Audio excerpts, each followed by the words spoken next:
Bismillahirrahmanirrahim. Indonesia negara hukum, rakyatnya harus patuh. Assalamualaikum warahmatullahi wabarakatuh. Yang kami hormati Bapak dan Ibu dosen pengajar dari mata kuliah Keamanan Jaringan Komputer. Yang kami hormati para kakak asdod sekalian. Pada kesempatan kali ini, kami dari kelompok 4 akan mempresentasikan terkait dengan proyek akhir kami di mata kuliah Keamanan Jaringan Komputer. Boleh di next.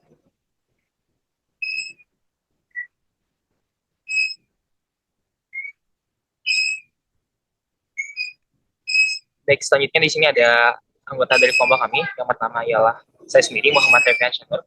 Lalu ada Muhammad Rafi Argani, Hakim Kurnia, Khairunisa Zahran Ansyafa, Zata Isma Sumayah, dan juga Muhammad Hafid Habibi Tamuda. Next. Pada kesempatan kali ini, kita akan membahas terkait dengan beberapa topik yang ada di dalam topologi yang telah kami buat.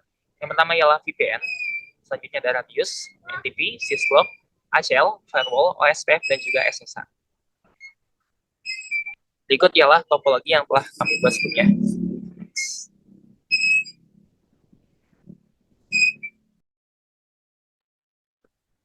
Ya, selanjutnya adalah VPN, yaitu Virtual Private Network.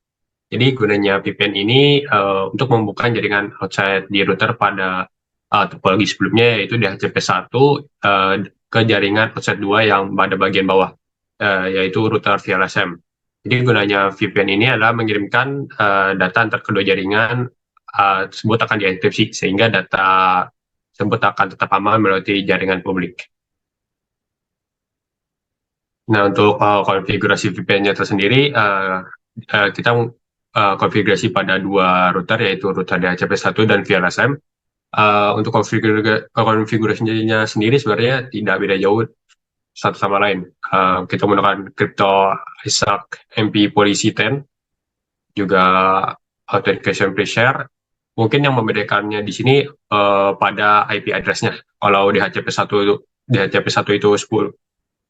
Crypto Isaac MPK-nya 10.03.2, sedangkan VLSM itu sebaliknya yaitu 10.02.1. Dan juga untuk set pair-nya, kalau DHCP1 itu 10.03.2, sedangkan pada router VLSM set pair-nya 10.02.1.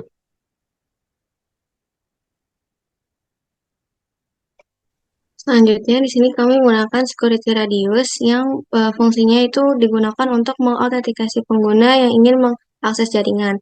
Radius sendiri adalah protokol yang digunakan untuk mensentralisasi autentikasi dan otorisasi pengguna di jaringan. Berikut adalah konfigurasi radius di topologi kami. Pertama itu ada konfigurasi radius di router R1. Kami mengkonfigurasi new model, kemudian memberikan autentikasi login default group radius lokal dan juga mengenablekan default group radius lokal.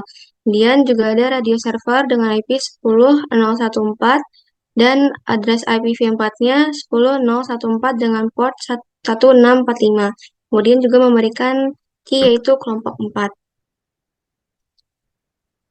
Selanjutnya juga ada kami menggunakan Security Network Time Protocol yang fungsinya digunakan untuk menyinkronkan waktu di semua router. NTP sendiri adalah protokol yang digunakan untuk menyinkronkan waktu antara dua atau lebih perangkat jaringan.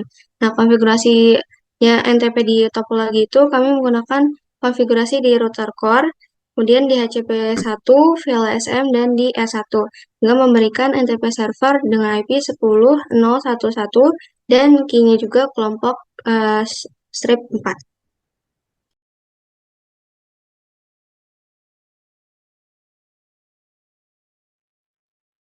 Di sini kami juga menggunakan sistem link protokol atau disingkat dengan syslog.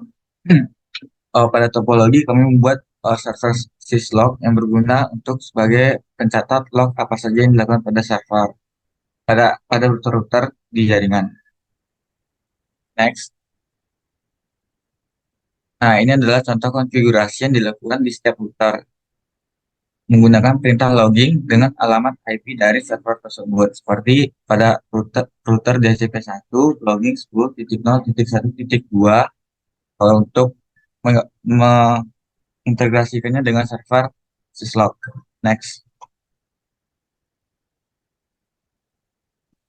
Nah, kami juga menggunakan ACL atau Access Control List. Gunanya adalah mengatur akses ke jaringan internal dan juga mengatur akses ke jaringan DMZ. Pada core, kita memblokir semua jaringan yang ingin masuk ke dalam jaringan internal, namun ada beberapa hal yang dikecualikan. Konfigurasi ACL pada core-nya ialah SSD internal, internal extended permit UDP any equal boot PC any equal boot PS. Boot PC boot PS ini digunakan untuk menyalurkan jaringan DHCP agar tetap berjalan. Selanjutnya di bawahnya ada UDP any equal 1645. 1645 merupakan port dari radio server. Nah, ada parameter 14. 14 adalah port dari syslog agar syslog tetap berjalan. Ini ada UDP ini equal 123. 123 merupakan port dari NTP. Dan di sini kami juga mendinai semua jaringan menuju ke dalam jaringan internal. Next. Selanjutnya ada firewall. Fungsi firewall pada topologi kami adalah memisahkan jaringan ke dalam beberapa zona, yaitu ada internal, DMZ, inside 1, inside 2, outside 2, dan outside. Nah, selanjutnya untuk mengimplementasikan kontrol akses dengan access list untuk membatasi jenis traffic yang diizinkan atau ditolak antar zona. Dan juga melakukan network address translation atau NAT untuk menyembunyikan atau menerjemahkan alamat IP pada beberapa titik tertentu.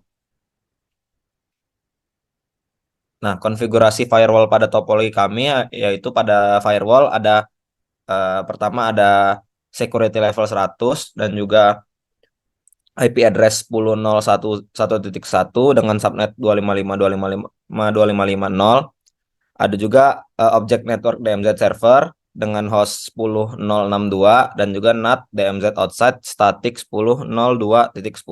Ada juga access list outside DMZ extended permit ICMP any host itu di 10.06.2 dan juga permit TCP any host di 10.06.2 IQ www.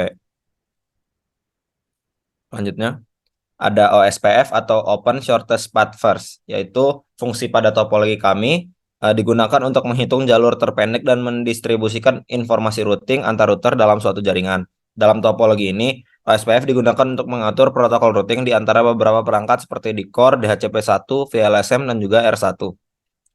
Konfigurasinya yaitu router OSPF dan juga network yang akan di OSPF-kan. Pada router core ada 6 network. Pada router VLSM ada 3 network, DHCP1 ada 2 network, dan pada R1 ada 1 network yang di OSPF-kan. Selanjutnya ada security SSH atau secure shell. Fungsi SSH pada topologi kami ini adalah SSH digunakan untuk mengakses router secara remote. Dengan SSH memiliki arti protokol yang aman untuk mengakses perangkat jaringan secara remote. Nah, konfigurasi SSH pada topologi ini digunakan pada router core dengan konfigurasi authentication SSH konsol lokal yang dilakukan secara lokal. Yang kedua ada username admin, password admin dengan telnet timeout 5, SSH dengan IP address 10.05.0 dengan subnet mask 255.255.255.0 di inside 2. Lalu ada SSH timeout 5. Boleh di next. Nah, apakah topologi yang digunakan ini bisa diterapkan di instansi atau lapangan? Bisa, karena topologi yang kami buat ini merupakan sebuah gambaran mengenai pembatasan akses dari outside ke dalam server internal dan DMZ. Nah, DMZ ini digunakan sebagai server yang terisolasi, jadi yang datang dari luar hanya bisa mengakses DMZ, serta dapat mencatat log yang dilakukan semua router. Baiklah, ini merupakan topologi dari kelompok kami. Kami menggunakan 4 server bagian internal. Yang pertama ada syslog, DHCP, NTP, dan radio. Syslog digunakan untuk mencatat semua perubahan, baik itu on dan off dari port-portnya, maupun apa saja yang dilakukan pada setiap router. NTP digunakan untuk memberikan waktu untuk semua router. Radius digunakan untuk pada R1 yang digunakan pada R1 untuk mengautentikasi pengguna yang mengakses router. Dan juga ada DHCP yang dikirimkan pada router DHCP1. semuanya diblokir melalui ACL pada core, yang mana kami menerapkan ACL. Semua jaringan di sini tidak bisa memasuki ini. Namun eh, DHCP tetap berjalan, sistem tetap berjalan, NTP dan Redis juga tetap berjalan. Contohnya pada pada router DHCP 1 kami menerapkan sistem DHCP yang ditarik melalui server DHCP di dalam jaringan internal. Gunakan konfigurasi IP helper address.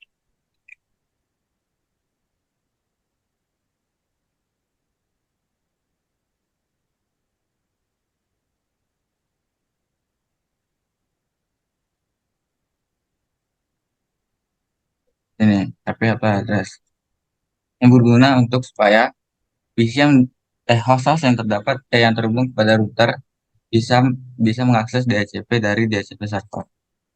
Ini kami mencoba request DHCP dan akan berhasil karena tetap di permit. Namun ketika kita mencoba untuk hopping dari PC 10 ke DHCP akan terjadi kegagalan karena di-deny. Selanjutnya eh, ACL juga membatasi segala kegiatan ke dalam server DMZ. Kami mencoba ping dari outlet ke dalam DMZ, ke dari satu ke DMZ gagal. Ini disebabkan oleh ACL. Namun kami memberikan izin eh, agar semua PC dapat mengakses www di DMZ. Contoh seperti ini. Kami juga memberi kanal untuk merubah command transfer IP dari DMZ ke dalam IP 10.0.2. Ini kita sudah masuk ke dalam web browsernya, kita memasukkan IP yang sudah ditransfer. IP DMZ-nya merupakan 10.0.2.2. Dan akses www tetap berjalan walaupun yang lainnya di-deny. Untuk security-nya sendiri, kita menggunakan VPN, Radius, NTP, Syslog, ACL, Firewall, OSPF, dan SSH. Untuk ACL sendiri, kita semua dipasang pada bagian core ya. Jadi ACL memisahkan antara bagian dalam dan bagian luar. Jadi ada internal dan juga untuk yang ke outside. Untuk internalnya sendiri itu udah kita permit UDP boot PC ke boot PS. Jadi untuk lalu lintas kayak dari klien ke tujuannya ke server DHCP-nya buat ambil IP. Lalu 1645 tadi untuk DHCP, 514 itu untuk syslog, 123 untuk NTP. Sisanya kita deny network 10.1.0.255.250.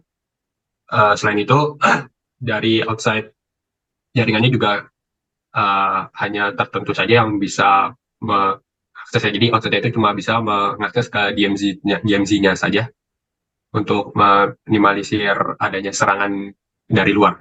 Jadi menggunakan protokol ICMP, TCP, jadi hanya dari luar itu hanya bisa mengakses www saja. Jadi untuk akses dari luar tidak bisa ke bagian jaringan internal dalam dan inside.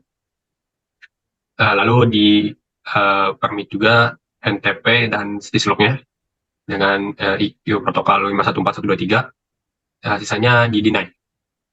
Dan juga untuk pada bagian router via SM sama DHCP-nya itu kita menggunakan VPN ya, jadi biar enkripsi satu sama lain, biar untuk menjadi lebih aman. Untuk topologinya itu bisa diterapkan di stasi lapangan, ya atau tidak itu sebenarnya ini sudah bisa diterapkan di lapangan, tapi untuk menurut pendapat kami itu mungkin untuk lebih secure lagi dibuat firewall lagi antara server DMZ. Jadi sebelum router DHCP sama VNSM itu dibuat firewall lagi lalu ke DMZ. Kami ini bisa dipakai ya, itu tergantung pada kebutuhan klien. Apakah klien ingin seperti Baik, usai sudah presentasi dari kelompok kami, berkesenian tanpa kekasih. Cukup sekian dan terima kasih. Wabillahi taufiq wal hidayah. Wassalamualaikum warahmatullahi wabarakatuh.